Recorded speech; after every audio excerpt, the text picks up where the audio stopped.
So now we're moving on to the second segment in our multi-topic startup areas to invest or to work in, and it is transportation. So looking at the transportation, we classified it into private ownership, public transportation, rentals, shared, and we're going to touch on, maybe it's going to be small, but we're going to touch on last mile. So with that, what is the map looking like in the Middle East? Of course, the Middle East now, everyone's talking about first Middle Eastern unicorn, which is CAREEM. That was sold to Uber, I believe, for $4 billion. Yep. So it's the first unicorn in the region.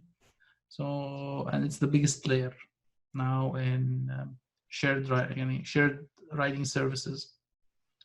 So this is the number one now for the for other areas. Private ownership, I don't see what's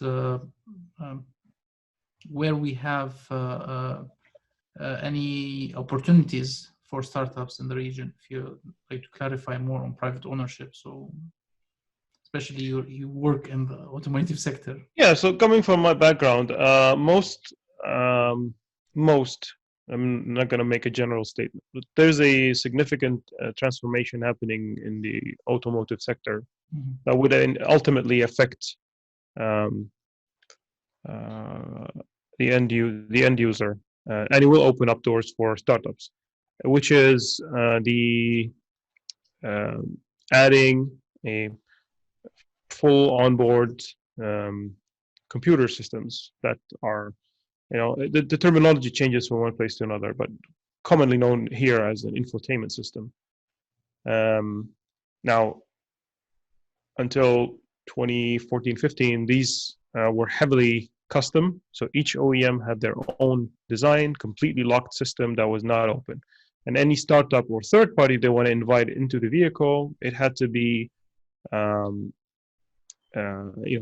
established business. Is going to be very hard to bring in a third party, and it would be with the approval of the OEM, of the car manufacturer. Now, since 2015 onward, the industry has been changing, and they're opening up more and more and more. There's a lot of public data we can refer to that cars are using standard Android OS. What does that mean? It means that now, if you're a software developer or a startup that has a service with some relevance to the consumer or the car itself, so it depends on which way you're targeting.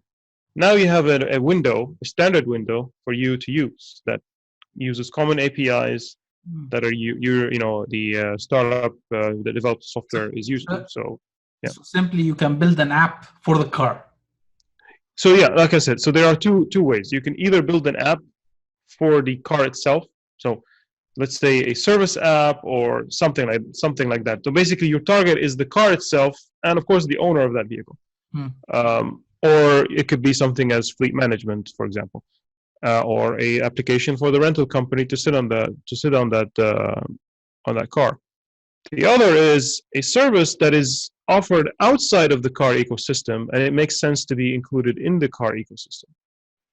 So an application that you would use, for example, it is very common in the US to have a garage with your house. It's one of those functions that it's very, very natural to use from your car. So you press a button, and it's typically a Bluetooth or Bluetooth Low Energy, and it will just trigger your garage door opener to open the car. Now, it is feasible to have an application sitting on your dashboard, giving you a little bit more functionality to just one press or not, right? So now you have a lot more connectivity in your car. You can have an app that talks to your garage door, maybe create a schedule, or your house senses your car approaching, so knowing that, it will open the garage for it, or and turn on the lights. Just an idea. So part of a smart home solution. Correct. So you have your, as part of your IoT ecosystem, that could be another opener. A third would be something as a service like parking. So from your dash you can park. Just you pulled over to your park, one press, or even completely using your assistant, whether it's Google, Amazon, Apple, or the OEM's assistant. Hey, I parked, pay my bill, pay my parking for the next 2 hours, leave. You're done. You don't even have to worry about fumbling with your phone or anything, or cash, or you're done.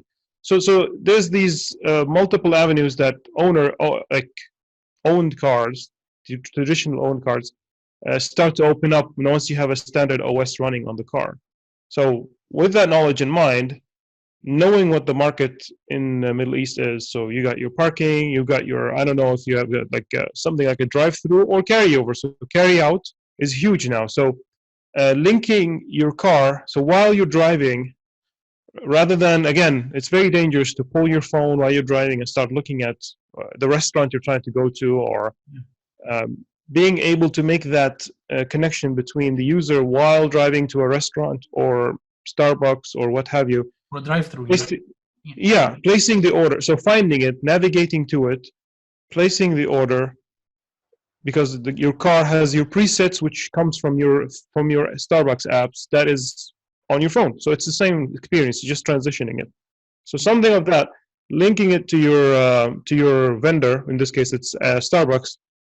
That's another avenue. So these three avenues, so providing a service to the end user, or providing a service to the OEM that made the car, or providing it as a service to the user as an owner of that car, for the vehicle itself. So you're either making the owner's life easier because you added more function to the car, or you're making the owner's life easier as a driver, or you're making the OEM's life easier for something they need in their region. So it opens up a lot of avenues to explore. Now I'm not sure what is the current market look like. Like, what does the landscape look like in the Middle East as it is right now? I don't know. But there are other startups that try to bypass it. So as you know, before this whole transition to Android, you had the fragmented market. So the other common interface was something called each manufacturer has its own closed system. So correct, but they all expose a very small, tiny portion of the vehicle capability, and it's called the OBD port. It's like in tablets and phones, there's an equivalent term, it's ADB, and that is for debugging. So it's for Android debugging. PCs have their own debug. So basically every consumer product has a debugging port for the technicians to diagnose the vehicle or the product in general. So in the cars, you have the OBD2 ports. Yeah. Yeah, I'm sorry to interrupt you here, but I saw a video of a guy in Saudi Arabia. He linked his PC to the OBD port to enable, I think in a Ford vehicle, to enable autonomous driving. So it had this function, and he enabled it on the vehicle. I don't know how, but there was, I think, a video. Maybe I'll link it in the description. Yeah. I can talk a little bit about some startups that go a little bit above and beyond. But yeah, that is possible. But yeah, it would be nice to just get a reference of what he did. But so that goes into startups that are adding a little bit hardware to the vehicle. So they're not using stock. They're just adding a little bit of a hardware to it. Of course, you see me here clueless about this because we don't have any automotive industry in the region. So yeah. And here we need to talk about, let's say, the three let's say types of vehicles. You have the ordinary gas or diesel vehicle. Then you have the electric vehicles. Yes. And then you have autonomous vehicles. So there is a plan, and especially in UAE, to have a certain amount or a certain percentage of vehicles electric as well as autonomous by a certain date. I think 2030 or something. Okay, so they're already setting up some numbers. Yeah, so and target. they're Yeah. already setting up a vision for that, and they're setting up a target. But Okay. manufacturing-wise, I don't see there's no industry here. So I don't know if there are any opportunities in manufacturing other than getting a Tesla or getting I don't know a Waymo, like a Waymo vehicle, autonomous vehicle, or a Tesla autonomous vehicle. That's it. Yeah, and again, it's so the key thing to understand is OEMs and tech giants, they look for the biggest use cases they own. So they would look at the biggest, so moving people, owning the technology for the autonomous driving, and then the service to summon and to transport you. So summoning the vehicle and then dropping you off. So, but anything over on top of these is typically out of their scope. So they're not going to go into the very small use cases and just start digging into these, right? Not at all. So you're saying So that that, yeah, these small use cases, then you have opportunities for startups to come in. correct. So those are where you don't need to start digging and thinking of, well, I'm worried about competing with Waymo and their parent company Alphabet, or I'm gonna worry about competing with Tesla, because you're not. Nobody's gonna do that. That's their product ultimately. You're talking about the services and the apps that goes on top of it as a platform. So think of it as a phone, the same way. So there are a lot of applications that end up on your phone that are not an iPhone, sorry, an Apple or a Google product, right? And they still manage to pull a good service. Sometimes they get acquired, and sometimes they don't get acquired. So, um, for example, adding a social application on top of a vehicle, that's something an OEM would never think of, right? But some markets are interested in having that selfie feature, because while you're driving, telling your phone take a selfie, and it communicates that to the car, and the car snaps a photo. Maybe that's something cool, and it's Yeah, you have lots of people here doing vlogs in their yeah. So it's safer. Actually, it is safer. It's much safer to do it that way than to have your phone, and it's. But I'm just throwing these are throwing ideas away. But yeah, so to go back, there were some startups that they were a little bit early wave before this whole wave of standardization of using Android coming to the industry, slowly progressing. That started adding these little dongles that you plug into that OBD2 port. It's usually under the steering wheel, and it would use the most common standard exposed messaging of the vehicle. So it would give you some telemetry data, it gives you some mileage data. Maybe if you know exactly the vehicle, because everything can be like the CAN infrastructure that governs the vehicle can be back. Um, uh, reverse so engineering. they can reverse engineer it, and they basically can map it. They can map it and trace it and build a database on their own. So it's not open, right? But on the other end, well, I figured it out on my own, and you start building that database. So the more you know of that particular build, the more you can provide service. I see that kind of startup. I saw an example in Turkey where they connected this port to a small device that is linked with the insurance companies. So it records the behavior, the aggressiveness of the driver. Yep. How hard you brake, how fast you go, how far you go. Those are the And it factors into your yearly renewal rate. Yes.